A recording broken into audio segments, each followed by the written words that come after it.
Estamos ya en el momento de reflexionar sobre el próximo domingo y su evangelio.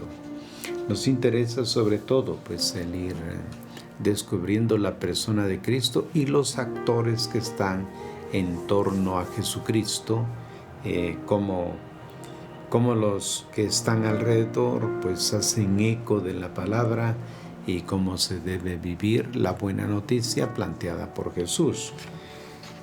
Ahora leeremos el Evangelio según San Mateo, capítulo 16, versículos 21 al 27. En aquel tiempo Jesús comenzó a explicar a sus discípulos que debía ir a Jerusalén, padecer mucho por causa de los ancianos, sumos sacerdotes y letrados, sufrir la muerte y al tercer día resucitar. Pedro se lo llevó aparte y se puso a reprenderlo. Dios no lo permita, Señor, no te sucederá tal cosa. Él se volvió y dijo a Pedro: aléjate, Satanás, ¿quieres hacerme caer? Piensas como los hombres, no como Dios. Entonces Jesús dijo a los discípulos: el que quiera seguirme, que se niegue a sí mismo, cargue con su cruz y me siga. El que quiera salvar su vida la perderá, pero quien pierda la vida por mi causa la conservará. ¿De qué le vale al hombre ganar todo el mundo si pierde su vida? ¿Qué precio pagará por su vida? El Hijo del Hombre ha de venir con la gloria de su Padre y acompañado de sus ángeles. Entonces pagará a cada uno según su conducta. Les aseguro, hay algunos de los que están aquí que no morirán antes de ver al Hijo del Hombre venir en su reino. Hasta aquí el relato del Evangelio. Pero comentando el texto, los hebreos del tiempo de Jesús vivían a la espera de un mundo mejor, del siglo que debía venir, rico de paz y de justicia, basándose en Ezequías. Los rabinos anunciaban que en los últimos tiempos, pues una transformación prodigiosa de la tierra en los días del Mesías. Cuando hablamos del Mesías, aseguraban, Palestina se transformará en un jardín y los jardines se convertirán en bosques, la fertilidad del suelo se verá multiplicada por 1000, habrá riquezas para todos y abundancia de todo bien, como en el paraíso terrenal de los comienzos. Eran estas también las esperanzas que albergaban a los apóstoles, convencidos como estaban de la inminente venida del reino de Dios. Habían intuido que su maestro era Cristo, el esperado Hijo de David. Lo habían seguido para ver convertidos en realidad sus sueños de gloria. La única cuestión que, según ellos, estaba aún por decidir era quiénes iban a ocupar los primeros puestos. Es en este contexto de expectativas mesiánicas donde viene colocado el primero de los 3 anuncios de la pasión que se encuentran en los evangelios. Hacia la mitad de su vida pública, Jesús se da cuenta que debe corregir de manera decisiva las convicciones de sus discípulos. No quiere que le sigan acariciando vanas ilusiones. Para evitar todo equívoco, declara abiertamente que no se encamina hacia el triunfo, sino que marcha hacia Jerusalén para sufrir mucho, para ser matado y resucitar al tercer día. La lógica humana no puede menos de sentirse desarticulada ante semejante propuesta. Los discípulos no pueden entender, han aprendido de los escribas que el Mesías no puede morir. Les ha sido enseñado que a su venida, los justos que yacen en los sepulcros se levantarán para compartir la alegría de su reino. Pedro reacciona en nombre de todos ellos. No teme a los sacrificios. Un día probará ser capaz de arriesgar aún la vida si es necesario, pero no está dispuesto a embarcarse en un proyecto absurdo. No acepta seguir por el camino que lleva directamente al fracaso y le gustaría que también Jesús se diera cuenta de ello y cambiara de idea. La escena que sigue es tan realista como significativa. Pedro toma aparte a Jesús como para infundirle un poco de ánimo en un momento de desaliento, como si le quisiera hacer comprender que en el instante de la confusión es comprensible que se le haya escapado una frase infeliz. La reacción de Jesús al tentativo de apartarlo de su camino es dura, casi irritada. Aléjate, Satanás, dice nuestro texto, pero la traducción no es exacta. Jesús no pretende alejar a Pedro, sino hacer que vuelva al camino recto. Ven detrás de mí, sería la traducción apropiada. Le apremia: sigue mis pasos, no intentes caminar delante como queriendo indicar el camino a seguir. Este ha sido ya trazado por mi Padre. Tu propuesta, Pedro, huele a sabiduría de este mundo, procede de la astucia de los hombres, que es insensatez a los ojos de Dios. Pedro no está cometiendo un error sin importancia, está caminando en dirección opuesta a la del Señor. Se está portando exactamente como Satanás, que intentó un día orientar a Jesús hacia el dominio, hacia la conquista de poder.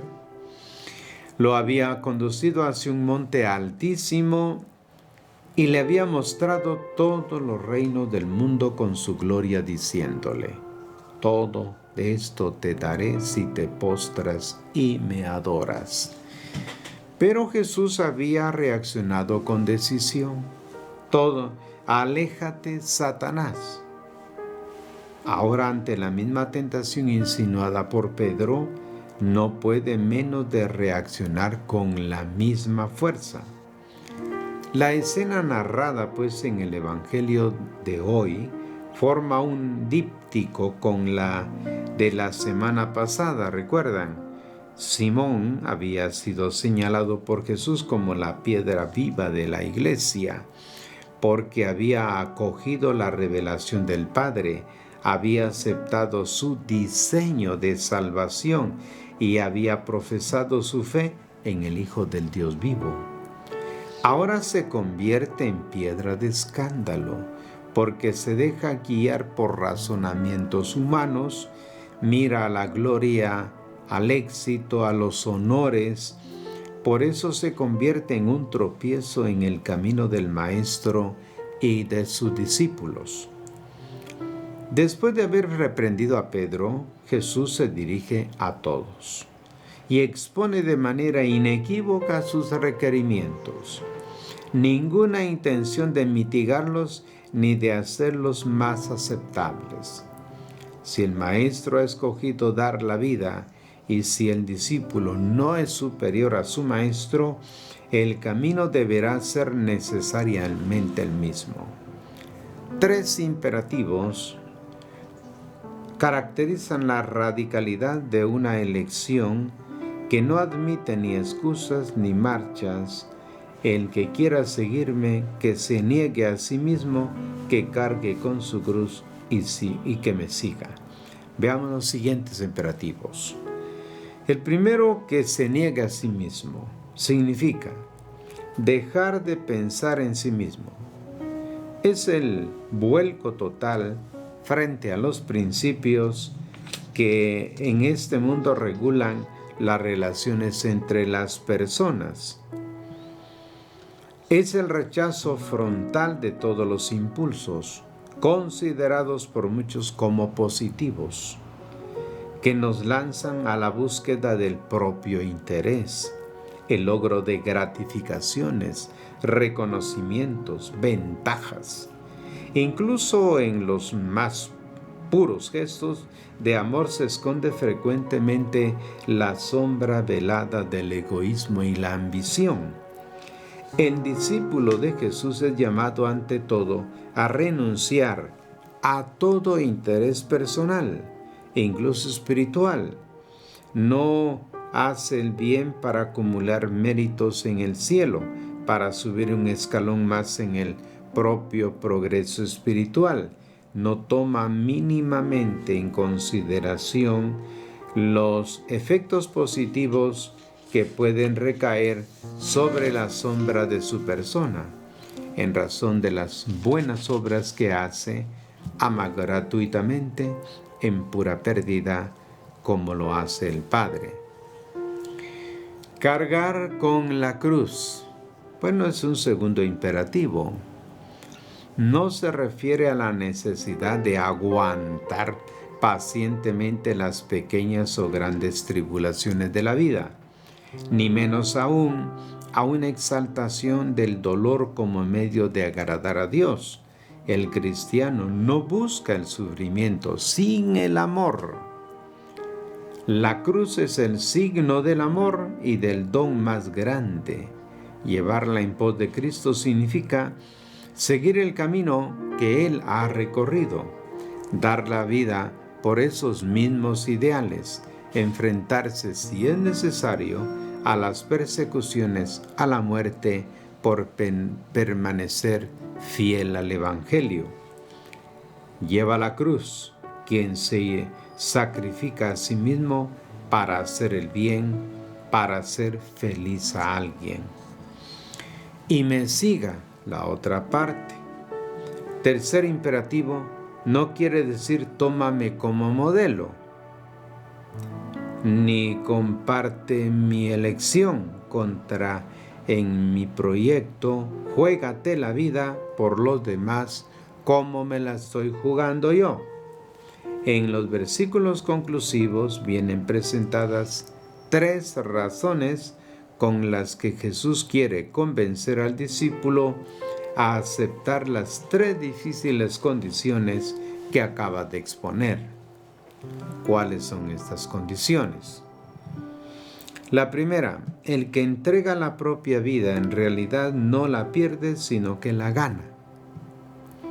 Quien no suelta el grano de trigo, quien lo consume para sí, quien lo esconde, lo disipa. Solo quien tiene el coraje de perderlo dejándolo caer en la tierra, lo conserva y lo recupera. Sucede lo mismo con la vida. Para ganarla es necesario perderla, es necesario gastarla en favor de los hermanos. La segunda razón, la vida de este mundo pasa velozmente, es transitoria, es frágil, precaria. No vale la pena agarrarse desesperadamente a ella como si fuera eterna. Resuenan aquí las numerosas reflexiones sapienciales sobre la caducidad de la vida. Me concediste unos palmos de vida, mis días son como nada ante ti. El hombre no dura más que un soplo, es como una sombra que pasa.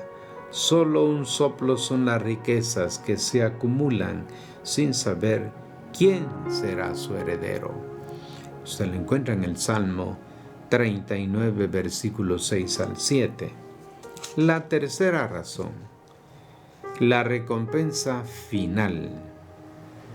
Recurre con frecuencia en el Evangelio de Mateo la escena del juicio, no como amenaza futura, sino como indicaciones de las elecciones sabias que se deben hacer pues en el presente. ¿Qué se podrá presentar ante Dios al final de la vida? No ciertamente el dinero acumulado, los placeres gozados, los reconocimientos, la carrera. Al final el Señor no mirará los títulos honoríficos que hayamos conseguido poner delante de nuestros nombres, sino a las obras de amor que seguirán a nuestros nombres. Cuando se apaguen los reflectores que han deslumbrado la escena de este mundo, cuando se extingan las lucecillas de los ídolos que han encandilado y seducido a tantas personas, entonces brillará solamente la luz de Dios y aparecerá el verdadero valor de la vida de cada uno. De modo pues que celebrar la Eucaristía es celebrar ahora nuestro llamado permanente. Pues cuando Jesús declara qué tipo de Mesías va a ser, como lo dijo el domingo anterior, el tipo de Mesías, ahora Pedro que no quiere y que es corregido por Jesús. Y luego Jesús hará la invitación a seguirle cargando la cruz, negándose a sí mismo y seguirlo. Son los pasos pues para celebrar en este domingo nuestros compromisos de la vocación que Dios nos ha dado. Así que preparémonos para la celebración. Les agradezco su atención prestada y hasta una próxima oportunidad.